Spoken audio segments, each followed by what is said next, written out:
মৰমৰ ছাত্ৰ-ছাত্ৰীসকল, আজি আমি HS ফাৰ্ষ্ট ইয়াৰ শিক্ষা বিষয়ৰ দ্বিতীয় পাঠটিৰ বহুত দৰকাৰী প্ৰশ্ন উত্তৰ আলোচনা কৰিম।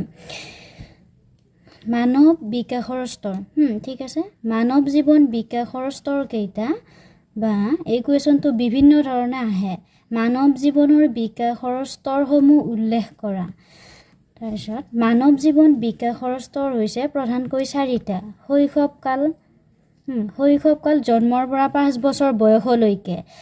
আকৌ এই কুৱেশ্যনটো শৈশৱকাল কাক বোলে, ইয়াৰ বৈশিষ্ট্যসমূহ আলোচনা কৰা বুলিও কুৱেশ্যনটো আহে। তাৰপিছত ছেকেণ্ডটো হৈছে বাল্যকাল কাক বোলে। বাল্যকালক বিদ্যালয় শিক্ষাৰ বয়স বুলি কিয় কোৱা হয়, বাল্যকাল কাক বোলে, বাল্যকালৰ বৈশিষ্ট্যসমূহ কাক বোলে, এনেকুৱা ধৰণৰ কুৱেশ্যন আহে। বাল্যকাল হৈছে 6 বছৰ বয়সৰ পৰা 12 বছৰ বয়সলৈকে।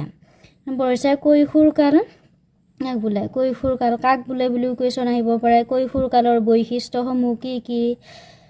কৈশোৰকালৰ 12ৰ পৰা 18 বছৰ বয়সলৈকে ধৰা হয়। 4 নম্বৰটো হৈছে প্ৰাপ্তবয়স্ক কাল। 18 বছৰ বয়সৰ পিছৰ সময়ছোৱাকে প্ৰাপ্তবয়স্ক বুলি কোৱা হয়। এতিয়া আমি ইয়াত থুলমূলকৈ এই 4টা ভাগে উল্লেখ কৰিছোঁ। পিছৰ ভিডিঅ'টোত আমি কাক বোলে, বৈশিষ্ট্যসমূহ এই বিতংভাৱে আলোচনা কৰিম। এতিয়া নেক্সট কুৱেশ্যনটো হৈছে 12 বছৰ বয়সৰ পৰা 18 বছৰ বয়সৰ স্তৰটোৰ নাম কি? 12 বছৰ বয়সৰ পৰা 18 বছৰ বয়সৰ স্তৰটোৰ নামেই হৈছে কৈশোৰকাল। ঠিক আছে। 3 নম্বৰ কুৱেশ্যনটো হৈছে বিদ্যালয় বিকাশৰ 3 নম্বৰ কুৱেশ্যনটো হৈছে বিকাশৰ 3টা বৈশিষ্ট্য লিখা। বাল্যকালক বিদ্যালয় শিক্ষাৰ বয়স বুলি কিয় কোৱা হয়? ফাৰ্ষ্ট কুৱেশ্যনটোক কৈছিলোঁ নহয়, বাল্যকালক বিদ্যালয় শিক্ষাৰ বয়স কিয় বুলি কোৱা হয়। এতিয়া আমি 3 নম্বৰ কুৱেশ্যনটোত সেইটো আলোচনা কৰিম। বিকাশৰ 3টা বৈশিষ্ট্য হ'ল নাম্বাৰ 1, বিকাশৰ প্ৰক্ৰিয়া প্ৰধানকৈ বংশগতি আৰু পৰিৱেশৰ ওপৰতহে নিৰ্ভৰ কৰে।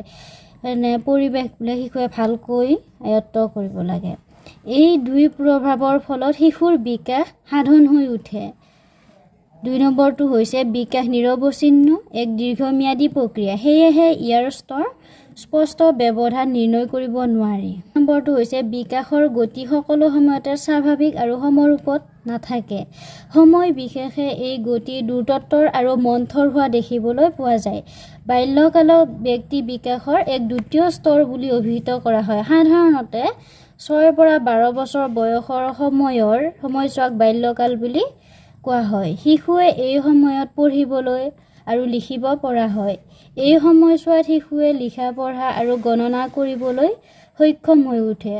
তাৰপিছত স্কুলৰ প্ৰচলিত নীতি নিয়ম, অনুশাসন আদি সকলো মানি চলিব পৰা হয়। শিশুৱে আৰু এই সময়ত বাহ্যিক জগতৰ বিষয়ে জানিবলৈ অতি আগ্ৰহী হৈ উঠে।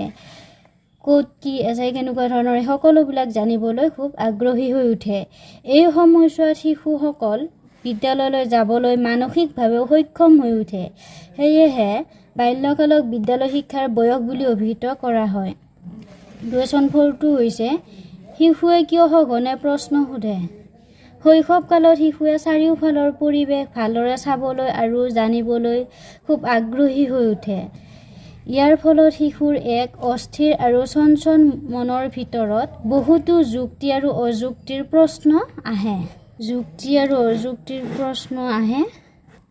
আৰু সেই প্ৰশ্নসমূহৰ উত্তৰ পোৱাৰ বাবে শিশুসকলে বহুতো যুক্তি আৰু অযুক্তিৰ প্ৰশ্ন কিছুমান সুধি ডাঙৰক অতিব্যস্ত কৰি তোলে। তেওঁলোকৰ মনত অহা প্ৰশ্নসমূহৰ উত্তৰ নোপোৱালৈকে তেওঁলোকে সেই প্ৰশ্নটো বাৰে বাৰে সুধিয়েই থাকিব। সেইবাবে শৈশৱকালত শিশুৱে সঘনে প্ৰশ্ন সোধাৰ বয়স বুলিও কোৱা হয় আৰু সঘনে প্ৰশ্ন সোধা দেখিবলৈ পোৱা যায়। এই সময়ছোৱাত প্ৰশ্ন সোধাৰ বয়স বুলি অভিহিত কৰা হয়। ডাঙৰে শিশুৰ প্ৰশ্নৰ উত্তৰ দিব লাগে আৰু ইয়াৰ জৰিয়তে শিশুৰ মানসিক তথা বৌদ্ধিক বিকাশ সাধন হৈ উঠে। ধন্যবাদ।